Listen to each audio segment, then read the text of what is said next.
Hello everyone, and welcome to an episode of our show, The Film Digest, with Brandon Jimenez and Henry Gonzalez. In this episode, we'll be dividing our show into 3 segments. Movies out now, the film review, and the Digest recommends.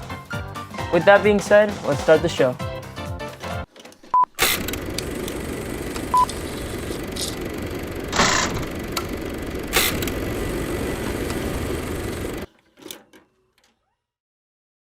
These last 2 weeks, The Batman has been dominating the box office, and it hasn't been close. For its opening weekend, it made $260 million worldwide and broke records for DC movies, making it the 4th highest box office opening for the Batman movies of all time, and the 2nd highest grossing movie in the last 2 years. The only other movie to come close that weekend was Uncharted, that raked in a little more than $11 million, completely dwarfed by The Batman. Even box office predictions the week before The Batman's release were completely surprised. Let me just say something right now. The superhero movie universe, everything that's going on with superhero movies, are trumping the movie industry. Let me just say, 2021 ended off with Spider-Man No Way Home, historic movie, and now 2022 is introducing The Batman. But the streak, it doesn't end there. We have the next blockbuster coming up, which is Doctor Strange Multiverse of Madness. Yep. And let me tell you, this movie is gonna be one of the most mind-bending and hyped movies of 2022. Without a doubt, Brandon. Multiverse of Madness has especially been more and more relevant in the media, with constant rumors and leaks from the set of Doctor Strange sequel, now more than ever. There's talk of huge crossover events from across all Marvel movies, including Patrick Stewart's return as Professor X from the original X-Men movies, Tobey Maguire making an appearance as his Spider-Man, and other names like the Fantastic Four and Deadpool has surfaced as well. Yeah, it's no doubt that Multiverse of Madness will break all expectations.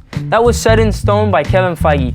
But director of Marvel. Yeah, but let's stop talking about Marvel for a second. Let's talk about the upcoming projects for DC. We're in post-Batman, and there's a blockbuster trailer revealed that has been one of the biggest superhero events of the year. Absolutely, Brandon. And this new movie that's been revealed is Black Adam. A new anti-hero played by Dwayne "The Rock" Johnson will be starring in DC's Justice League franchise. Other anticipated characters that comic book enthusiasts will recognize are Dr. Fate, Atom Smasher, and Hawkman. Hawkman. All of these names will reportedly be introduced in this movie, essentially making it the Multiverse of Madness crossover event for DC fans. Fans can expect to see it by July 29th, 2022. I'm so excited for Black Adam. Absolutely. I've been waiting for it for like years. But Henry, let me tell you something. Recent reports have stated that Black Adam's release will be postponed until October the 21st. Oh. Kind of sucks. Yeah, so I guess we won't be seeing that movie for a while. Well, regardless, I think we can safely say that this year will be huge for comic book movies. There is one other franchise that can match the hype of these movies, and what is it, Brandon? Star Wars. Star Wars is without a doubt gonna be huge for 2022. The trailer for the long-awaited Kenobi has just been released. It's revealed a very big amount of information for what we can expect. So the Empire is searching for Kenobi, Obi-Wan Kenobi, across the galaxy, and he hides on Tatooine. However, this causes a call for adventure because, you know, Kenobi. Yeah. It'll bring him to the clutches of the Empire and force him to encounter old forces, like Darth Vader. The show will reportedly have 6 episodes, each one half an hour to an hour long. Basically, we're getting an entire Kenobi trilogy on May 25th.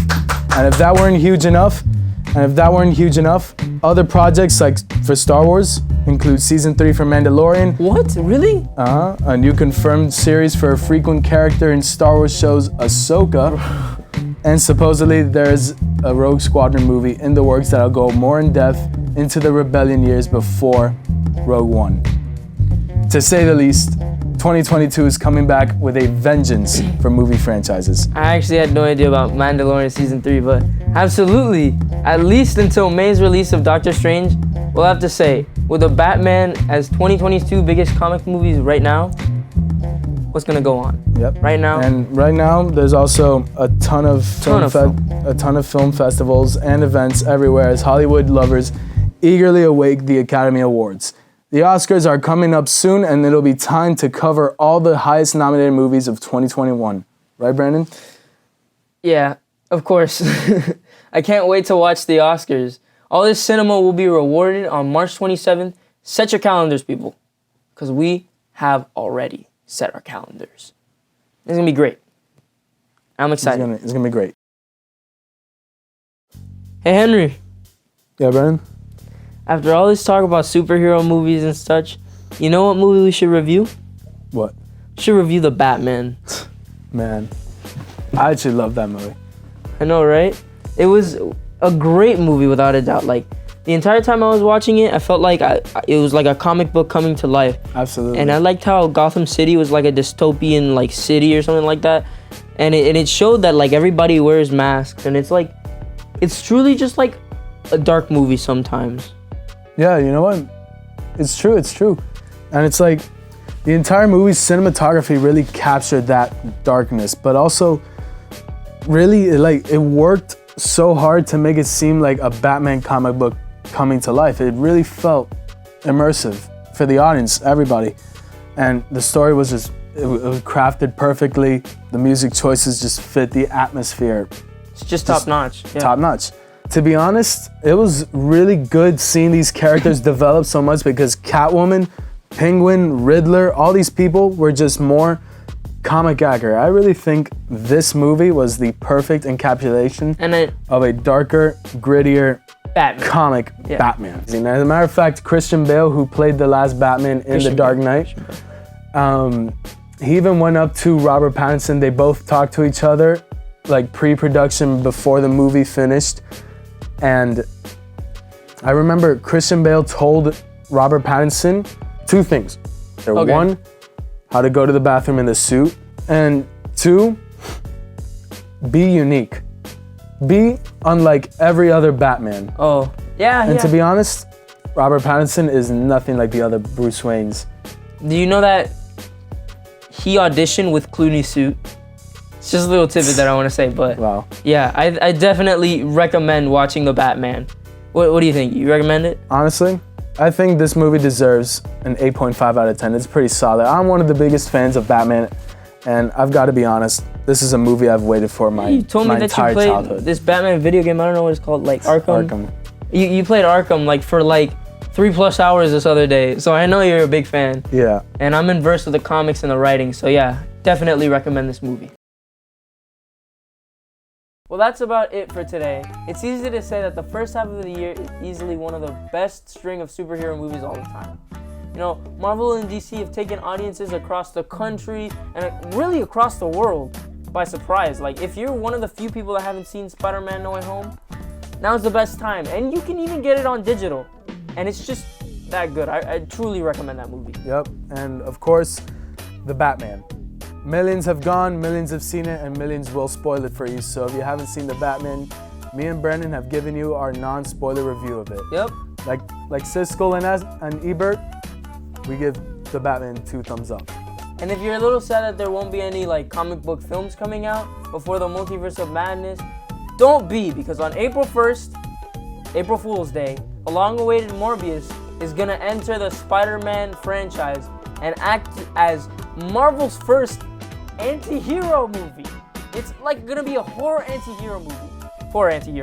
It's also a great time to rewatch every Marvel movie, every single one of them, to get ready for Doctor Strange Multiverse of Madness. And when we say every Marvel movie, we mean from X-Men to Fantastic Four to Spider-Man. Yup. Every Marvel character that's ever appeared on the big screen has a good chance of crossing over into the MCU. And my name is Brandon Jimenez. And I am Henry Gonzalez. Don't forget, thank you for watching our show. We'll catch you up on Hollywood next week.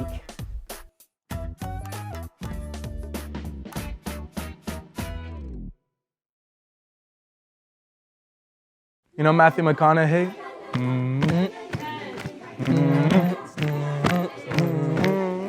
All right, let's go. I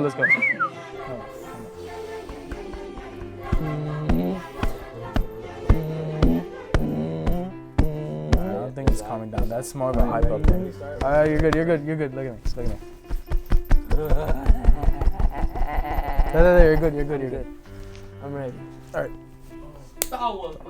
Star Wars. I like that hype you brought though when you did that part. I mean, you messed it up a little, but Star Wars. Yo, can I quit? Any of you guys willing to take over?